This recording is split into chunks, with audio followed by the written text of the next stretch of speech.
जय श्री माताजी. आपण सर्वजण श्रीमाताजींच्या प्रतिमेकडे पाहून प्रणाम करूयात आणि हळुवारपणे बंधन घेऊयात.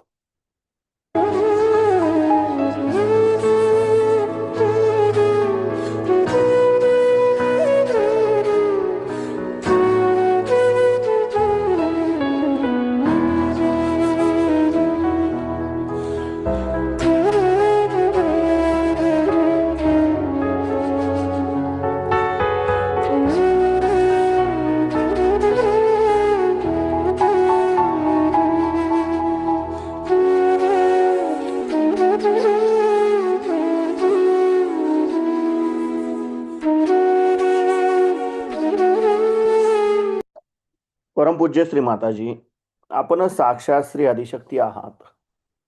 आपल्या परमकृपेत आपल्या निर्मल चरणी ध्यान करण्याची अनुमती आम्हा सर्वांना प्रदान करा. आता आपण हळुवारपणे डोळे मिटूयात आणि आपला उजवा हात जमिनीवर ठेवूयात. आपलं संपूर्ण चित्त आपण आपल्या डाव्या हाताच्या तळव्यापासून सहस्रार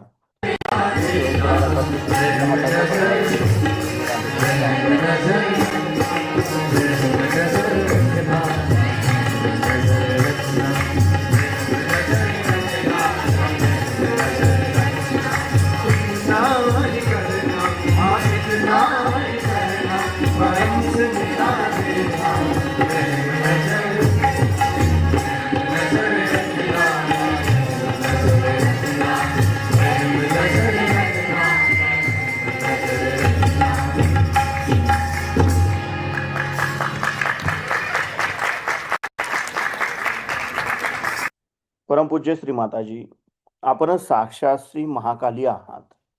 आपल्या परमकृपेत आमच्या डाव्या बाजूतील इडा नाडीवरील तमोगुणांचे सर्व दोष सर्व बाधा हे या उजव्या हाताद्वारे पृथ्वी तत्वामध्ये समर्पित करून घ्या व आमची इच्छाशक्ती शुद्ध व निर्मल बनवा, जागृत बनवा. आता आपण आपला उजवा हात मांडीवर ठेवूयात आणि डावा हात आकाश तत्वाकडे करूयात. आपलं संपूर्ण अटेन्शन आपण आपल्या उजव्या हाताच्या तळव्यापासून सहस्रार आणि सहस्रारापासून डाव्या हाताच्या तळव्याद्वारे आकाश तत्वाकडे 7 वेळा नेऊया. सभी बच्चे आगे की तरफ आ जाएं. आपके लिए एक बड़ी सुंदर प्रस्तुति होने जा रही है और आप लोगों को बड़े प्रेम से नृत्य करना है, पूरे जोश से. जय श्री माता दी.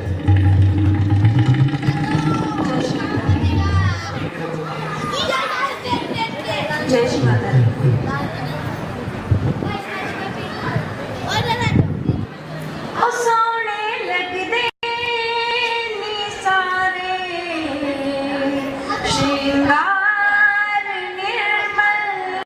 परमपूज्य श्री माताजी, आपण साक्षात श्री हनुमानजी आहात.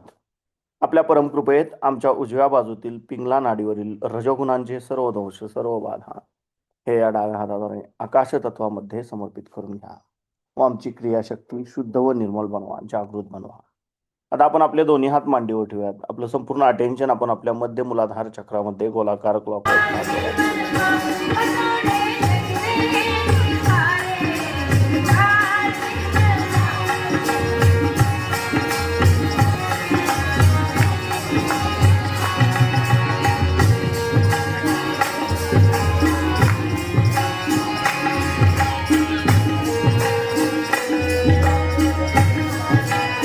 परमपूज्य श्री माताजी, आपण साक्षात श्री निर्मल गणेश आहात.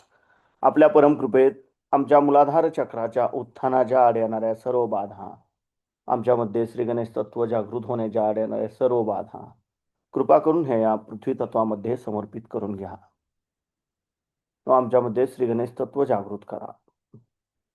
श्री गणेश साक्षात.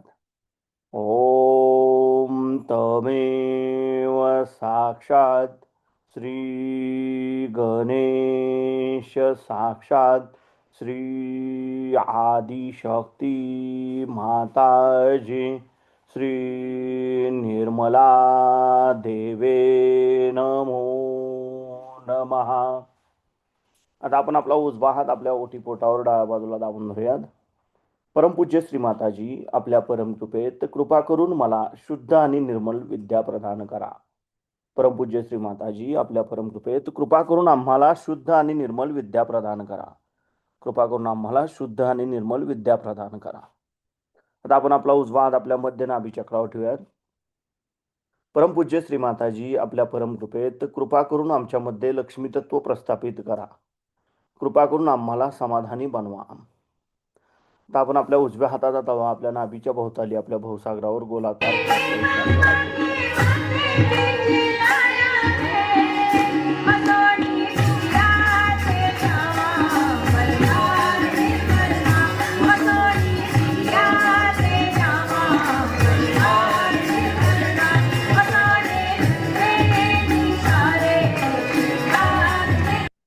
परमपूज्य श्री माताजी, आपण साक्षात श्री अधिगुरु दत्तात्रय आहात. आपल्या परमकृपेत कृपा करून आम्हालाच आमचा गुरु बनवा. कृपा करून आमच्यामध्ये गुरुतत्व जागृत करा. आता आपण आपला उजवा हात आपल्या हृदयावर डाव्या बाजूला ठेवूयात. परमपूज्य श्री माताजी, आपल्या परमकृपेत मी केवळ एक शुद्ध आत्मा आहे. मी मन नाही, बुद्धी नाही, शरीर नाही, अहंकार नाही. मी केवळ एक शुद्ध आत्मा आहे. मी केवळ एक शुद्ध आत्मा आहे. कृपा करून आपण आमच्या हृदयामध्ये विराजमान व्हा. आता आपण आपला उजवा हात आपल्या मानेवर डाव्या बाजूला दाबून धरूया. परमपूज्य श्री माताजी, आपल्या परमकृपेत मी निर्दोष आहे. मी निर्दोष आहे. मी निर्दोष आहे. आता आपण आपला उजवा हात आपल्या कपाळावर दाबून धरूयात. परमपूज्य श्री माताजी, आपल्या परमकृपेत मी माझ्यासहित सर्वांना अगदी हृदयापासून क्षमा केली आहे. माझ्या मनात कुणाबद्दलही राग नाही, द्वेष नाही. मी माझ्यासहित सर्वांना अगदी मनापासून क्षमा केली आहे. तर आपण आपल्या उजव्या हाताचा तळवा आपल्या सहस्त्रारावर घट्ट दाबून धरूयात आणि जागच्या जागी गोलाकार क्लॉकवाईज 7 वेळा फिरूयात.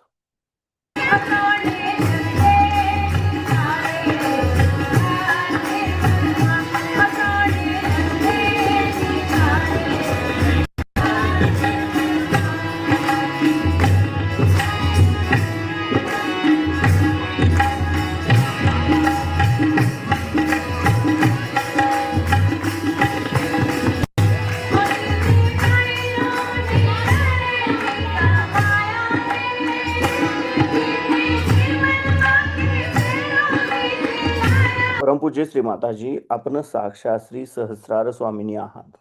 आपण साक्षात श्री आदिशक्ती आहात. आपल्या परमकृपेत कृपा करून आम्हाला निर्विचारिता प्रदान करा. आता आपण आपले दोन्ही हात मांडीवर ठेवूयात. आपलं संपूर्ण लक्ष, आपलं संपूर्ण अटेन्शन आपल्या दोन्ही हाताच्या तळव्यामध्ये आणि आपल्या सहस्रारामध्ये केंद्रित करूयात आणि ह्याच अवस्थेमध्ये आपण श्रीमाताजींची अमृतवाणी ऐकूयात.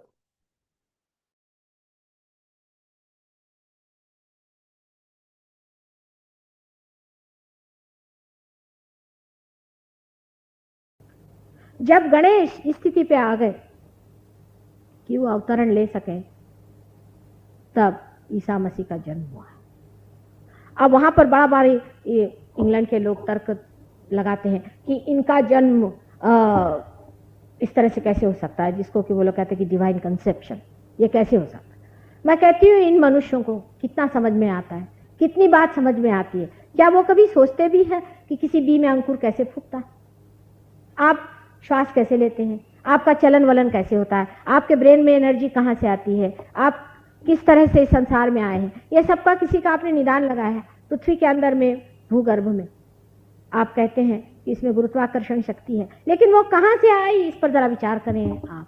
जैसे कि छोटे बच्चे अपने को एकदम से शिवाजी समझ लेने लग जाए, उसी प्रकार कुछ मुझे बचपना सा लगता है मनुष्य के इस विचार. ये जो शक्ति हमारे अंदर लगती है कि क्रियाशील है, ये सब माया है, ये सारा भ्रम है. आपने अभी तक जाना नहीं, इस भ्रम से तोड़ना होगा आपको. जब तक आपका ये भ्रम नहीं टूटेगा, आप इसी भ्रम को सत्य मान के बैठेंगे. और ये महाभ्रम आपके अंदर है कि आप ही सारे कार्य को करे जा रहे हैं, और उसको तोड़ने के लिए एक मानव देह संसार में लाना जरूरी था. क्योंकि जब भी कभी संसार में मनुष्य ने या किसी भी जीव प्राणियों ने उत्क्रांति की ओर कदम उठाने की कोशिश की, तब तब अवतरण संसार में आए. स्वयं आपको मालूम है विष्णु जी ने अवतरण लिया और आकर के संसार में श्री राम जैसे वन वन घूमे, और आपको समझाने के लिए, आपकी चेतना में एक नया आयाम लाने के लिए कि एक आदर्श राजा कैसे होता है, उन्होंने इतना बड़ा नाटक खड़ा कर दिया. इसी प्रकार श्री कृष्ण का भी जीवन रहा, इसी प्रकार जीसस क्राइस्ट का भी जीवन रहा. पर सारे जीवन भर उनका अगर आप देखा जाए तो एक ही चीज लक्षित होती है, और वो है आपकी बेवकूफियां, आपकी महामूर्खता, जिसके कारण आपने एक इतने बड़े तत्व को सूली पर चढ़ा दिया। यानी यहां तक वो मूर्खता जाहिर हो गई, इतनी जबरदस्त मूर्खता जाहिर हुई कि उस वक्त ये भी कहा गया था कि अगर इसकी जगह एक अगर चोर है, उसी को सूली दे दिया जाए, या तो चोर को छोड़े या इसे। तो ये जो जू लोग आज अपने को बहुत अक्लमंद समझते हैं, उन्होंने ये कहा कि नहीं, जीसस क्राइस्ट को दो सूली पर। आज इन जू लोगों की क्या हालत है आप जानते हैं, किस दुर्दशा में फंसे रहे। ये कितना बड़ा महान पाप इन्होंने किया है अनादिकाल से, वो क्या इनका धुल सकता है? अभी भी उसी अहंकार में लोग पड़े हुए हैं, उसी अहंकार में पड़े हुए हैं, और अभी तक यही सोच रहे हैं कि ये जो पाप कर्म और ये जो चीजें हमने की हैं, वो हमने बड़ा ही बड़ा पुण्य काम कर दिया। अभी भी अगर वो माफी मांगे परमात्मा से कि तुम्हारे तत्व को ही हमने फांसी पे चढ़ा दिया, तुम्हारा जो महान तत्व था उसी को हमने खत्म कर दिया, हे प्रभु हमें क्षमा करो, तो अब भी उनको माफी हो सकती है। पर मानव के लिए माफी मांगना बड़ी कठिन बात है। वो एक से एक दुष्टता करते जाता है। कौन आदमी ऐसा है दुनिया में कह सकता है कि इन्होंने संतों को वर्ण किया? नानक साहब को देखिए कि इस कदर सताया गया है, कबीर को देखिए इस तरह सताया गया। कोई दुनिया का महान व्यक्ति आज तक इस संसार से दुख उठाए बगैर नहीं गया, और उसको दुख देने वाले मनुष्य है। लेकिन अब दुनिया बदल गई है, मैं आपसे बता रही हूँ। सतयुग की शुरुआत हो गई। आप कोशिश करके देख लीजिए, किसी भी संत साधुओं को आप दुख नहीं दे सकते, बहुत हो गया। अब वो चलने वाला नहीं है। उसका कारण है कि ईसा मसीह ने ये एक बड़ी भारी संसार में शक्ति संचारित कर दी है कि अब किसी भी दुष्ट को सताने वाले को शिक्षा होगी। उनके एकादश रुद्र आज सज्ज हो गए, और जो भी इंसान किसी भी साधु संतों को सताने की कोशिश करेगा उसका सर्वनाश हो जाएगा। किसी भी साधु संतों को सताने की कोशिश करना ये महान पाप है, यह आपको समझ लेना चाहिए, और ईसा मसीह के उदाहरण से जान लेना चाहिए कि ये मूर्खता हम फिर से नहीं करेंगे। ये मूर्खता हमने की तो हम चूक गए, और हम हमेशा के लिए खत्म। अब कोई भी आदमी अपने को अवतार कहे तो उसे अवतार नहीं मानना चाहिए, ये बात जरूर है। हर एक आदमी अगर कहे कि मैं अवतार हूँ, मैं अवतार हूँ, तो उसको मानना नहीं चाहिए। उसके अपने शास्त्रों में आधार लिखे हुए हैं, उन आधारों को देखते हुए अगर वो अवतरण सिद्ध हुआ तो उसे मानना चाहिए। किसी ने मुझे खबर करी कि ईसा मसीह का फिर से जन्म हो गया। मैंने कहा अच्छा, कहाँ हुआ? कहले वो रोम में है। मैंने कहा अच्छा, क्या करते हो? कहले वो कहते हैं मैं ईसा मसीह हूँ। तो मैंने कहा ऐसे कोई गधा भी कह सकता है? किसी के कहने से थोड़ी था कि मैं ईसा मसीह हूँ तो ईसा मसीह हो जाएंगे। तो कहने लगे कि अच्छा, ईसा मसीह क्या पहचान है? मैंने कहा उसको पानी पे चलने को कहो, उसे कहो कि अब हवा पानी तूफान को रोके। अगर वो रोक सकता है, और अगर वो पानी पे चल सकता है, और अगर वो मुर्दों को जिला सकता है, तब वो ईसा मसीह। अगर वो ये नहीं कर सकता तो ईसा मसीह नहीं। तो उनका वो तो ये भी कुछ भी नहीं करते। बाद में पता हुआ कि वो काफी रुपया ले करके लोगों का भाग गए। ईसा मसीह के जीवन से हम लोगों को जो सबसे बड़ी शिक्षा ये है कि जैसे राखहु तैसे ही रहो। ईसा मसीह ने कभी अपने प्रोफेशन को बदला नहीं। कोई दुनिया में उन्होंने इश्तहारात ये लगाए नहीं कि मैं बैरागी हूँ। शादी में भी वो गए थे, शादी में गए, वहां जाकर सब व्यवस्था करी। अब शादी में लिखा है कि उन्होंने पानी से वाइन बनाया। अब ये बड़ा इंसान ने बात को पकड़ लिया कि वो तो भाई शराब बना। वाइन का मतलब अभी भी इजराइल में अगर आप जाएं या हिब्रू भाषा में द्राक्ष का रस होता है, शराब नहीं होता है। ये तो बाद में किसी की अकल लगी कि इसको फर्मेंट करना चाहिए और शराब करना चाहिए। और इसके बारे में अगर आप मोजेस का जीवन पढ़ें तो मोजेस ने बहुत साफ शब्दों में कहा है कि अल्कोहल और स्ट्रॉन्ग जो चीजें होती इस तरह की बिल्कुल मनुष्य को नहीं लेना चाहिए। कारण यह है कि मैंने आपसे उस दिन बताया था गुरु तत्व में कि मोजेस एक बड़े भारी गुरु तत्व के थे। जितने भी गुरु हो गए हैं वो क्योंकि नाभि चक्र पे उनका काम है, और नाभि के आसपास वो रहते हैं, जहाँ पे वॉइड है उस जगह पे वो रहते हैं, और उसका क्योंकि लिवर पे असर आता है, इसलिए हमेशा हर एक गुरु ने, फिर वो नानक हो, चाहे वो कबीर हो, और चाहे वो आपके मोजेस हो, इब्राहिम हो या सोक्रेटिस हो, सब ने शराब की मनाही, क्योंकि उनका तत्व यह है जिसका जो कार्य है वो करता है। गुरुओं का कार्य यह है कि आपको धर्म में स्थापना करना, इसलिए उन्होंने शराब की मनाही। और जिनका कार्य दूसरा है, जैसे ईसा मसीह का जो कार्य था वो था आपके आज्ञा चक्र को खोलना, आपके अहंकार को तोड़ना, वो कार्य उन्होंने किया। जो मेरा कार्य है वो मुझे करना है कि आपकी कुंडलिनी जागृत करनी है और आपकी कुंडलिनी को सहस्त्रार में तोड़ना है। पर क्योंकि ये समग्रता का कार्य है, मुझे हर एक के बारे में कहना पड़ता है। मुझे ईसा मसीह के बारे में कहना है, नानक के बारे में कहना है, जनक के बारे में कहना है, और उसी प्रकार मुझे राम कृष्ण आदि सब जो भी संसार में अवतरण हुए हैं उनके बारे में, और शिवादि वगैरह जो हमारे अंदर शक्तियां हैं सबके बारे में कहना है। क्योंकि आज समग्रता का समय है और इसलिए समग्रता की बात होगी। इस पर भी आप देखिए, आपको आश्चर्य होगा कि सहयोग कम से कम शहरों में, गांव में ऐसी बात नहीं, शहरों में इसी तरह से धीरे धीरे फैलता है। क्योंकि सत्य को पाना और सत्य को लेना मनुष्य के बस का नहीं, ये आपने इतिहास से देख लिया। और आज भी मनुष्य बदलने क्यों वाला है, आज भी उसी दशा में। सिर्फ फर्क इतना ही है कि आज जो मनुष्य जितना अस्त व्यस्त अन्यमनस्क है उतना कभी भी नहीं था। और इसीलिए कहा गया है कि कलियुग में ही यह कार्य होने वाला है। नल दमयंती आख्यान में वर्णन है कि एक बार नल ने कली को पकड़ा था और कली ने कहा कि भाई तू मुझे अगर मार डालना चाहे तो मार डाल, लेकिन तू मेरी महिमा पहले सुन ले, मेरा एक महात्म्य है उसे तू सुन ले। तो उसने कहा तेरा क्या महात्म्य है कली?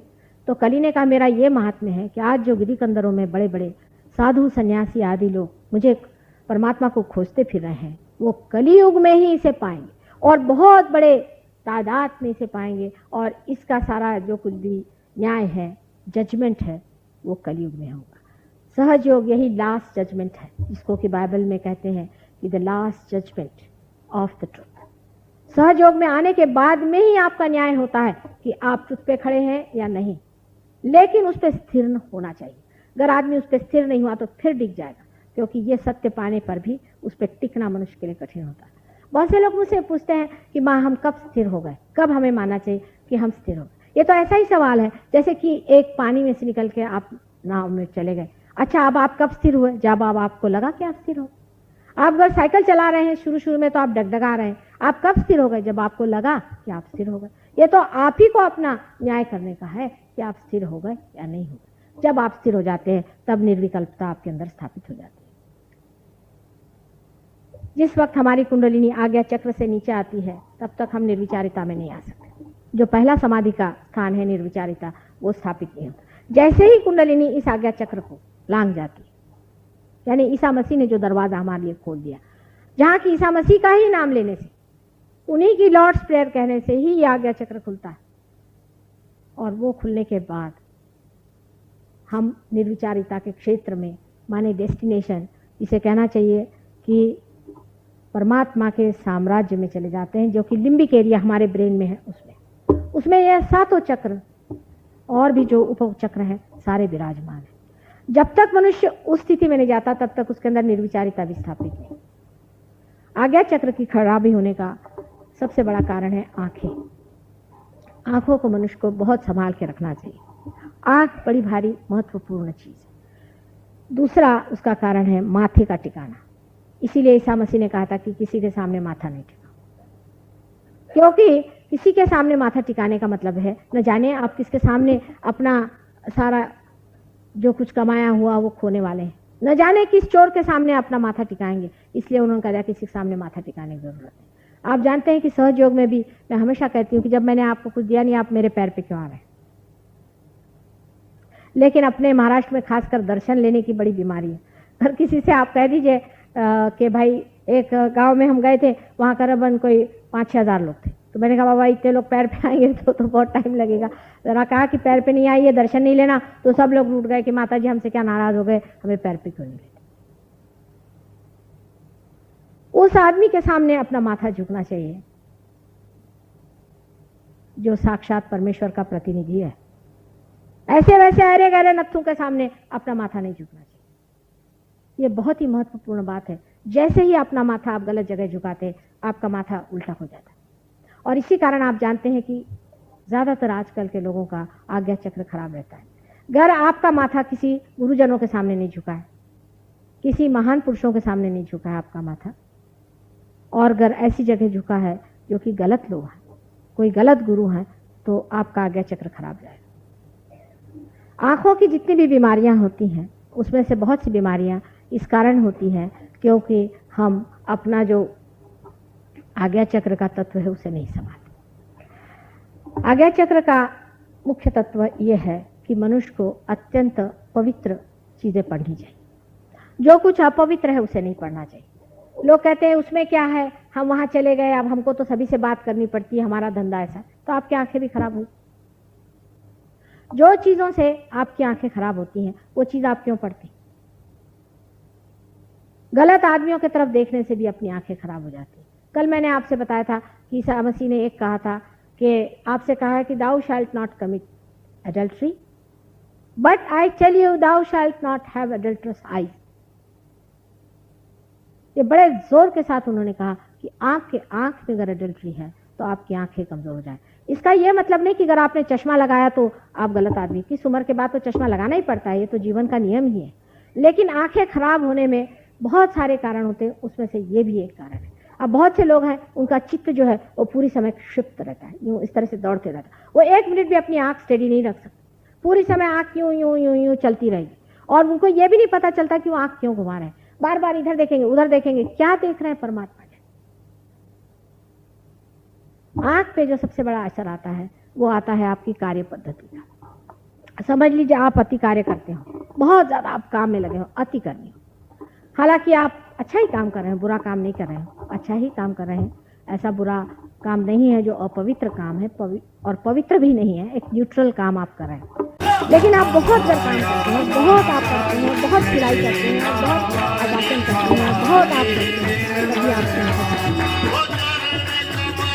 इसका कारण ये है कि जब आप अच्छी कर्म करते हैं तो आप परमात्मा आपका ईश्वर परिधान रखा हुआ है।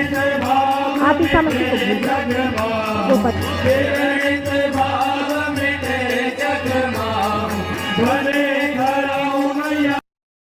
हळुवारपणे डोळे उघडूयात, श्रीमातांच्या प्रतिमेकडे पाहून प्रणाम करूयात आणि बंधन घेऊयात।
जय श्री माता।